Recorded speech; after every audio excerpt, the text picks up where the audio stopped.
Our meaningless thoughts are showing us a meaningless world. We are upset because we see a meaningless world. A meaningless world engenders fear. God did not create a meaningless world. Spoiler alert, we did.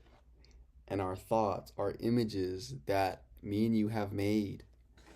What's good, fam? We made it to lesson 53 of A Course in Miracles.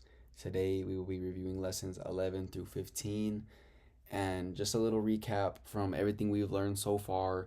Me and you are love. We are light. We are eternal. We are as God created us, always have been, and we are right now, and we forever will be.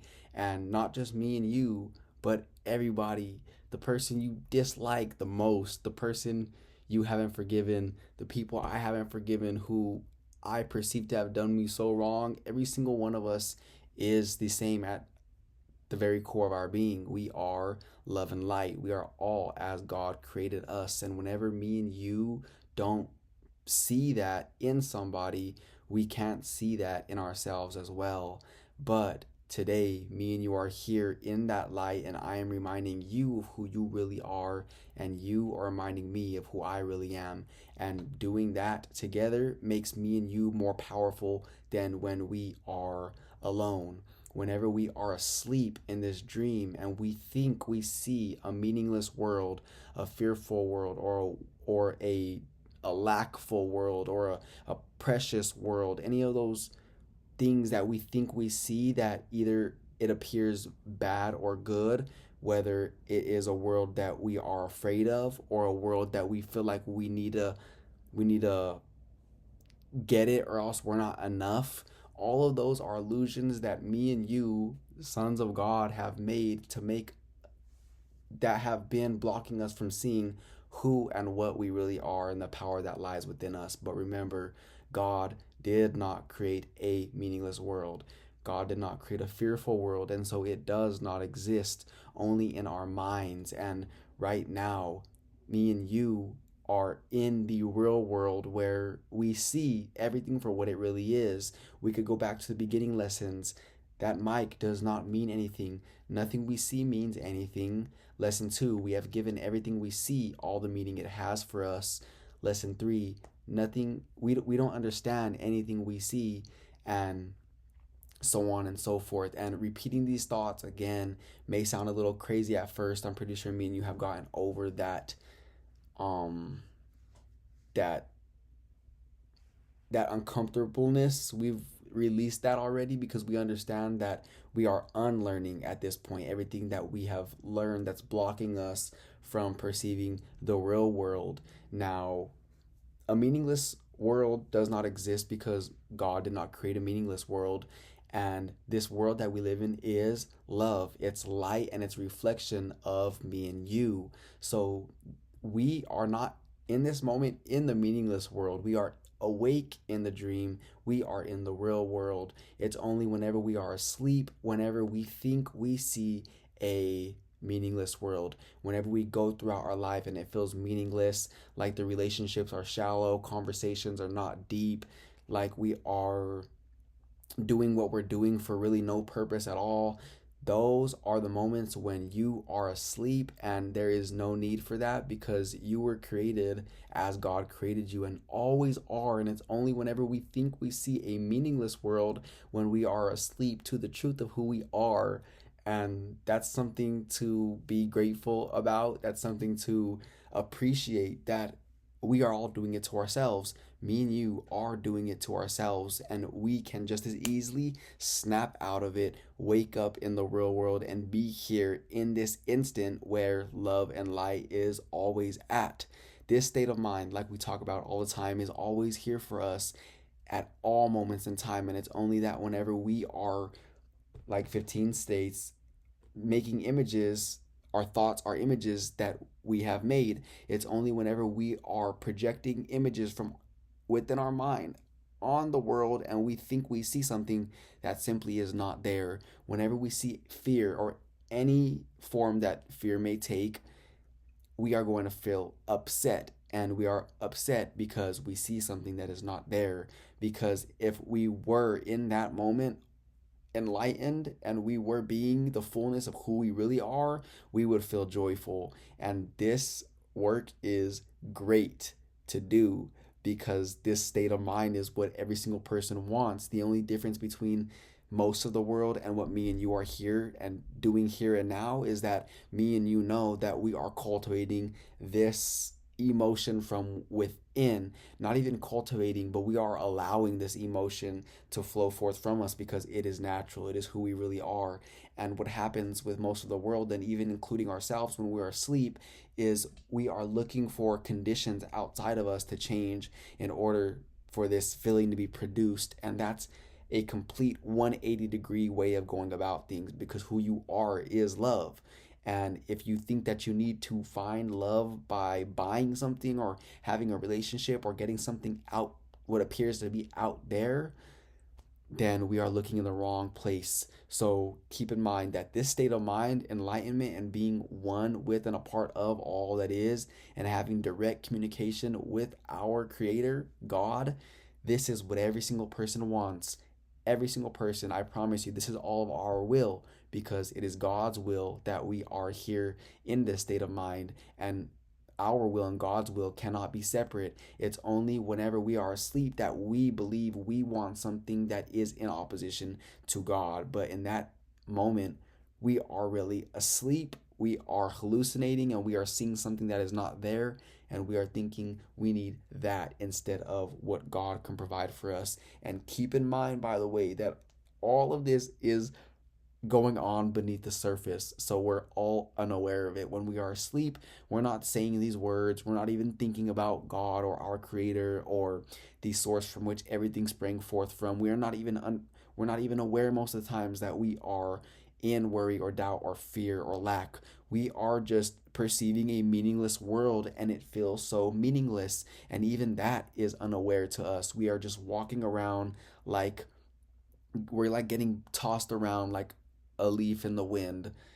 And that is what me and you are here to no longer experience. We are here to stay awake and remain here forevermore and wake everyone else up because this is what they want. And I promise you that. And they just don't know where to look for it yet. But me and you can produce this state of joy within other people. And this doesn't mean you got to go save the world. It just means save yourself and understand that what saving yourself means is that there's nothing to be saved from because you are as God created you and you always have been and always will be. There is nothing to fear. There is nothing to be saved from except your own illusions and your own disbelief, your own sense of separation. And there's nothing I need to be saved from except the same exact thing that you need to be saved from, which is our own illusions. And whenever we remain in this state, woke, and we know who and what we are and the power that lies within us, now we can reflect that light back on to the world, including the ones that see us every single day, including our family, our friends, our loved ones, whoever that may be for you. You can wake them up and remind them who they really are and release them from all that guilt and that internal conflict that they believe exists within them.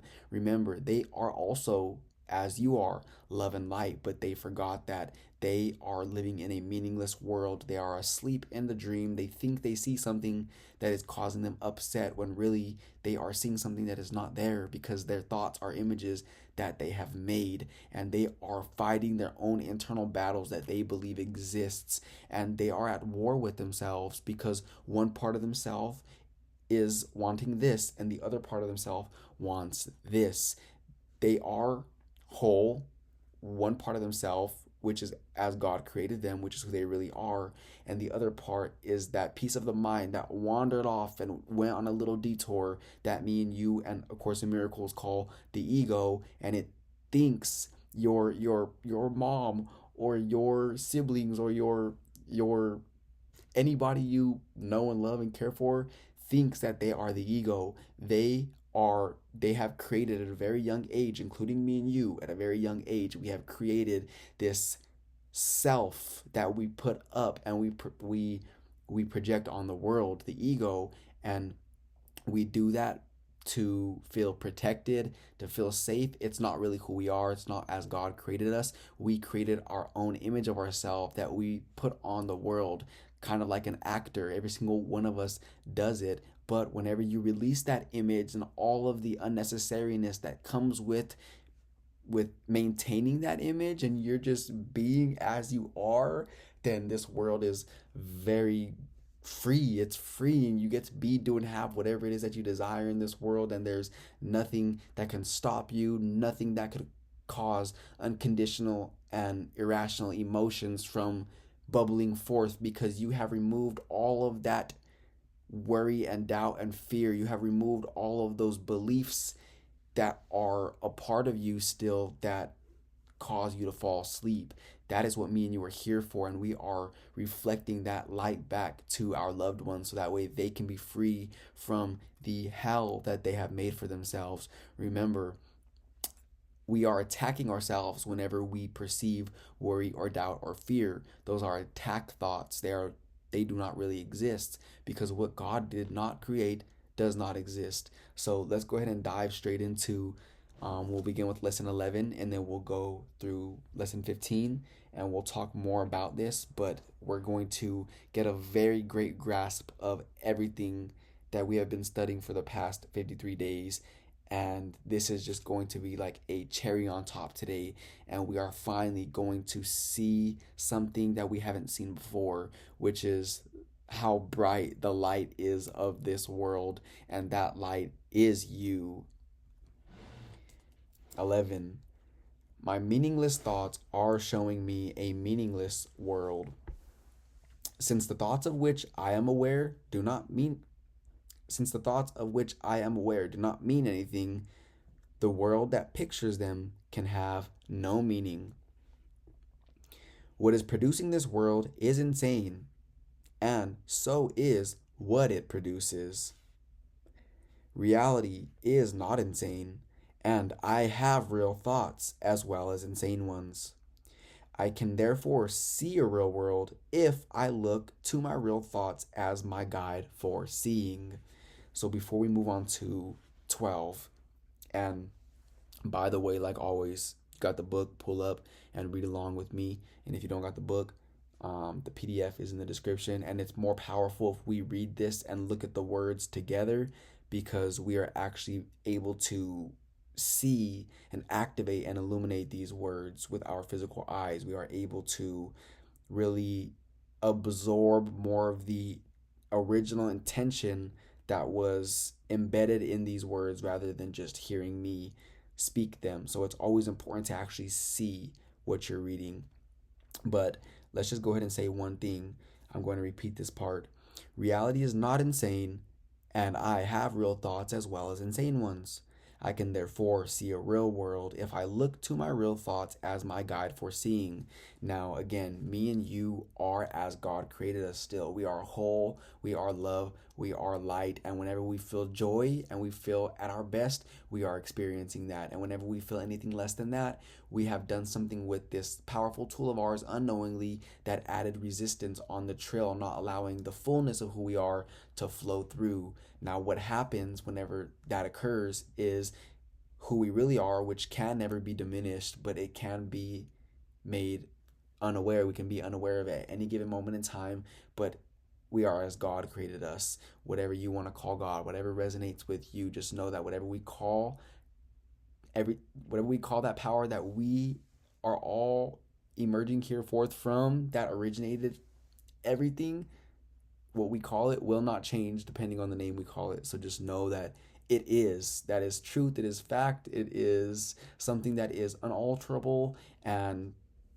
the quicker we remember this and become one with it once and for all again, then we will be free. This is who we really are. So when we're thinking and we're seeing the real world and we are in reality, this is where we abide, and this is where our mind abides. Whenever we are seeing a worried, doubt, or fearful world, this is when we are on that little detour that I mentioned, where we, meaning the children of God who who are woke, we fell asleep because we directed our power elsewhere, and that's when the ego takes over. We forget who we are, and in that moment we put up this mask, and that's the mask that we show to the world, and everyone's doing it. So you don't got to worry about none of that. Just know that that's not who you really are. But whenever you think you are the ego, whenever you think you are that self that you made for yourself, that you would have be other than what God created, that's when we are not seeing it all.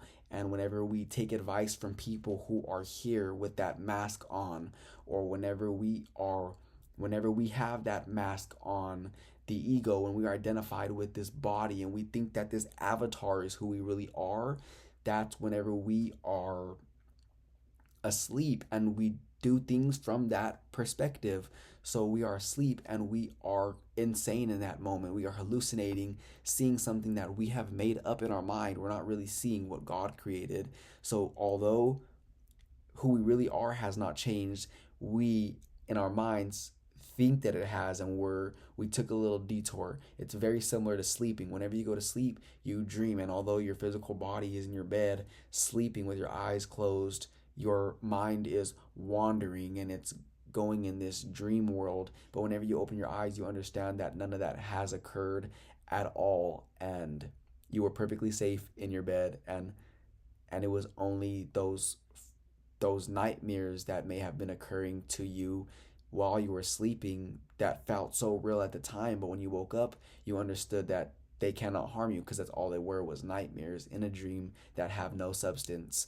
Now that's kind of what's happening right now. Me and you are love and light, and as God created us always and forever, but from time to time we fall asleep and we think the images that we have made are real, and we don't want to believe that there's fear that exists within us. So what the ego does, what the self that we have made does, is projects all the guilt and the worry and the doubt out there on everything and everyone, so that way we think it's out there, but the only thing that is not beneficial about that is we believe we see a fearful world, and a fearful world and a meaningless world does not exist.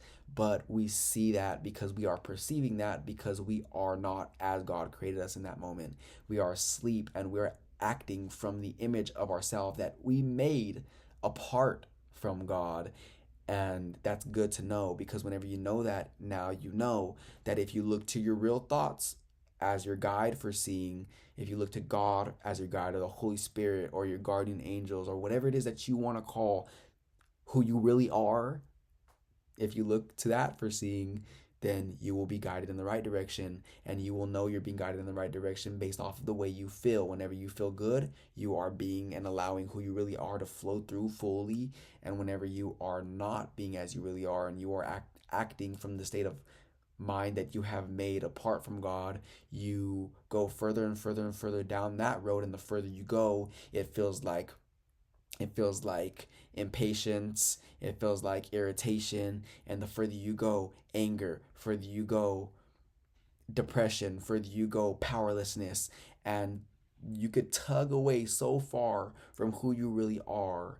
But whenever you finally let go and allow who you really are to flow through, you close that gap and you finally become one with who you really are again. And that's what it feels like to see the real world, when you are whole and you are undivided in your mind, and you have no parts of yourself internally that you want to hide from another part of your mind. It's where you fully love yourself and you are one with and a part of all that is, with no dividedness within your consciousness.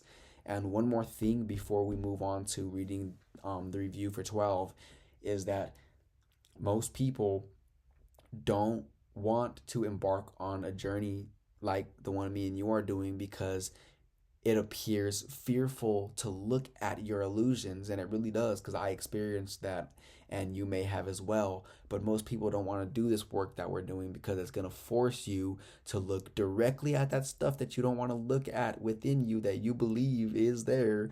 And it's only whenever you have a higher power and a higher mind with you in that moment that you can look directly at the illusion and you can see that it is simply of your making and has no substance. Even a feather cannot be held up by this image you have made because it is not real. And whenever you are seeing your illusions and fears for what they really are, which is nothing, then you can release them, let them go, and you can no longer have that split mind. You can heal your mind and unify it again. And we can't do that alone when we are sleeping because we are the one, our best thinking got us to where we are when we're asleep. So we need to be with somebody else who is awake in order to help guide us back to the real world. And that may be me for you if you're asleep, or that may be, it could be God, the Holy Spirit, or someone you know. It doesn't matter who it is. It just needs to be somebody who is awake because they could guide you somewhere where you are not. Whenever I am asleep, I have to look for that guidance, and that guidance is always within me. But whenever we're asleep, you have to remember that sometimes you don't perceive that guidance within you. Most of the times you don't. So you have to look at someone who you know is that light, and they will remind you of who you really are. So that's what the importance of this work is remembering that the guidance is within you, and whenever you wake up, you see the real world. So don't be afraid to look at your illusions because that's all they are. And what me and you are doing is powerful because a lot of people are not willing to do this work. They would rather stay asleep in the comfort of living in the fear that they made for themselves because they don't want to see and believe that it is something that they made and made up in their mind with their imagination, but that's all it is. And when you look at it as that for what it is, then you are free. You are free. You have always been free. You are always free. And it's only us who imprison ourselves. So let's go ahead and continue. 12. I'm upset because I see a meaningless world. Insane thoughts are upsetting. They produce a world in which there is no order anywhere. Only chaos rules a world that represents chaotic thinking, and chaos has no laws. I cannot live in peace in such a world. I am grateful that this world is not real, and that I need not see it at all unless I choose to value it. That's powerful, unless I choose to value it. If you value your illusions, you have no other option but to see them. But whenever you see them for something, an image that you have made in your mind, you can release it and let it go and return to your wholeness. And this is where you want to be. This is where everybody wants to be. And it's only whenever we are asleep that we believe we're going to find this state of mind in a material item or in a relationship, but we are not going to. That stuff is just a detour, and it's not bad. It's not bad to have none of those things in this world. In fact, we want those experiences, but we have to experience them from our right mind, or else we will be imprisoned by those things because we don't understand as of yet that they mean nothing, and we have given them all the meaning they have for us.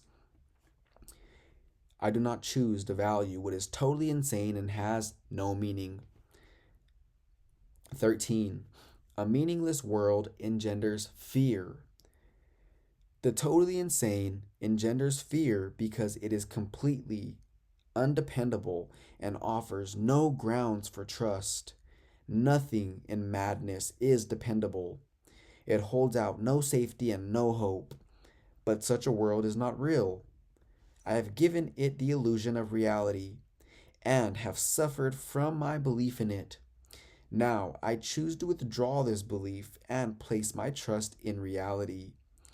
In choosing this, I will escape all the effects of the world of fear, because I am acknowledging that it does not exist. 14. God did not create a meaningless world. How can a meaningless world exist if God did not create it? He is the source of all meaning and everything that is real in his mind. It is in my mind too, because he created it with me. Why should I continue to suffer from the effects of my own insane thoughts when the perfection of creation is my home? Let me remember the power of my decision and recognize where I really abide. 15. My thoughts are images that I have made. Whatever I see reflects my thoughts. It is my thoughts that tell me where I am and what I am. The fact that I see a world in which there is suffering and loss and death shows me that I am seeing only the representation of my insane thoughts and am not allowing my real thoughts to cast their beneficent light on what I see. Before we continue, this is a great analogy that I've used a few times, but it's the example of the shades, all right? So these are not shades, but we got glasses, right? Now, right now, I have no glasses on, and this in the analogy means that I am seeing the real world. I am seeing everything as it really is, which is love and light. That is how we see when our minds are undivided and whole. But like it states right here, the fact that I see a world in which there is suffering and loss and death shows me that I am seeing only the representations of my insane thoughts, and I'm not allowing my real thoughts to cast their beneficent light on what I see. Meaning, in the analogy, whenever you're wearing glasses, for example, and let's just say they were tinted brown or whatever color, that is all we are going to see. If you've ever wore sunglasses, you understand that it alters your perception and it makes the world appear darker and tinted outside of you. And that's all you see. You see a tinted version of what really is. Now, what the course is suggesting here is that that's what's happening right now for most of the world, is that they are seeing from the perception of worry and doubt and fear in their mind, and that's all that they picture out there. And whenever you remove the shades and you see everything as it really is, which is as God created it to be, then you are awake again. You remember who you are, what you are, the power that lies within you as you, and you remember that that same power exists within your family, your friends, your loved ones, your worst enemies, and every single person in this world, because we are all one.